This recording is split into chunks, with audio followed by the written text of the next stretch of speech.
Hello, I'm Valerie, and I was diagnosed with breast cancer at the age of 32, and I am a 17-year survivor. I did experience recurrence 2 years ago. It was a very early case. The first time in 2000, when I was diagnosed, I discovered it was something that just didn't feel right. My son was a little under 3 years old, or a little under 2, and so he was, I just kind of come out of breastfeeding him and things like that. So something just felt wrong and felt off, and so I went to the doctor and got it all checked out. And actually, the doctors were not that concerned because breast changes just happen a lot in young women. And so they thought, we'll just wait for a little while. Why don't you come see us in 6 months, 8 months, and we'll follow up then. And something just said, be persistent, and just really get them to check it out. And so I did that. And so it was discovered that it was, in fact, breast cancer. It was a small, less than a centimeter size tumor. Half of it was DCIS and half of it was infiltrating ductal. So I had a very, I guess you would say, in the sense of breast cancer, it was a fortunate situation that we caught it early and it was discovered early. And so my treatment was radiation and, of course, surgery. Surgery first and then radiation.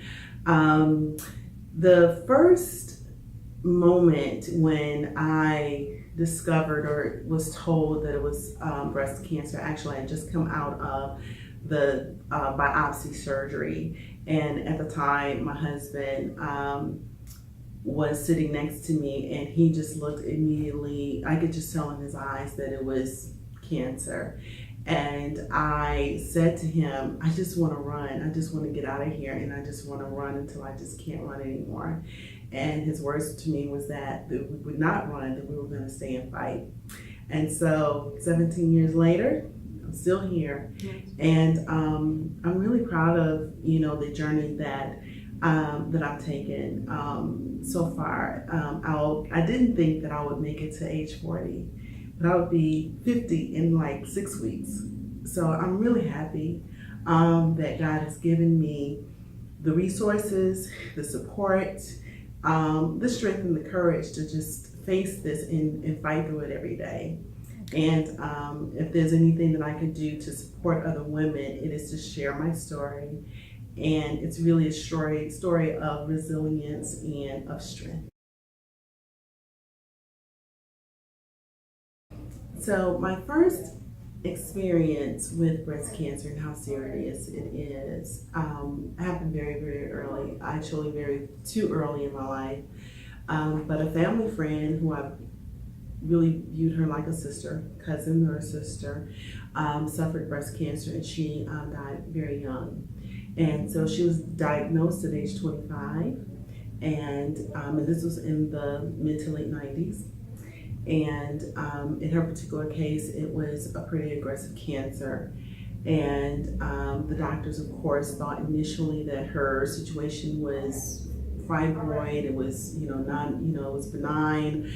She was very young. She was so young. And so the actions or the responsiveness to her case was, very conservative rather than aggressive. And so she, I think, lived through that experience for just a mere 3 years, and we lost her at age 28. And so that, of course, impacted my life, very, very many people in our circle, in our network. And so I always knew that breast cancer and breast health would be very important to me and very critical for me as a woman as well. So when I found or I discovered that something just wasn't right with me, and I was, just cuddling my son one day, and I just felt something, and it just didn't feel right. I went to the doctor and I followed up, and so the doctors again had the same sort of response, where you're young, you just come out of breastfeeding, things like that. Let's wait and we'll see what happens in maybe 6 months or so. But they did not feel that it was anything serious. And so, but I was persistent, and I insisted that they check everything out. And so it was discovered that it was in fact a breast cancer. So her story, and her name is Cheryl Denise Barlow, and I think about her every day. And she's the reason why I'm here today. She really is. And as a woman of color, the conversation about breast cancer was not, of course, as prevalent as it is today. Our families, we didn't talk about it very much. Our churches, our church families, we didn't talk about it very much because of one thing, we didn't know as much as we know today. But those stories and her life, and she had a brilliant life, you know, even her near 28 years. She was someone that I looked up to, and I just take her journey, her story with me every day in my own journey in breast cancer.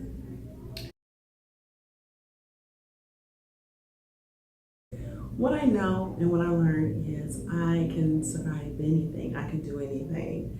The journey of cancer is a difficult one. Sometimes it's a lonely one, and it requires a great measure of courage and faith. Just to go to the doctor and understand your particular case of cancer and your treatment program takes a number of decisions, a lot of decisioning. It takes a lot of research, even on your own. You really just can't sit in the doctor's office and say, okay, what do you want me to do? Because they're gonna look back at you after they give you information, and they're gonna ask you, what do you want to do? So you have to be strong. You have to take your case, your situation in your own hands, along with your support, along with God and your faith, and you make those decisions. So having lived through that and having persevered and survived through that, not just one time, but twice, I know that I can do anything. And I know that with God, with the support that I have in my family, my friends, that I can survive and do anything. My advice to any woman that has to face the words, you have breast cancer, is to, number one, take a deep breath and breathe. And know that waiting for you and surrounding you is a family member, it's a community of women who have walked before you, it is God, and however you turn to call him, it is a city that has a number of resources and programs that will enable you and empower you to take your journey, take your experience and your situation and tackle it and fight it. Be afraid. Take every emotion that you experience in that seat today and embrace it. But do know that it gets easier. The fear leaves you. Your fear will turn into strength. Your worry will turn into peace. And you'll find a way to have your own identity as a survivor. Because the moment that you hear the word cancer, the second after that, you are a survivor.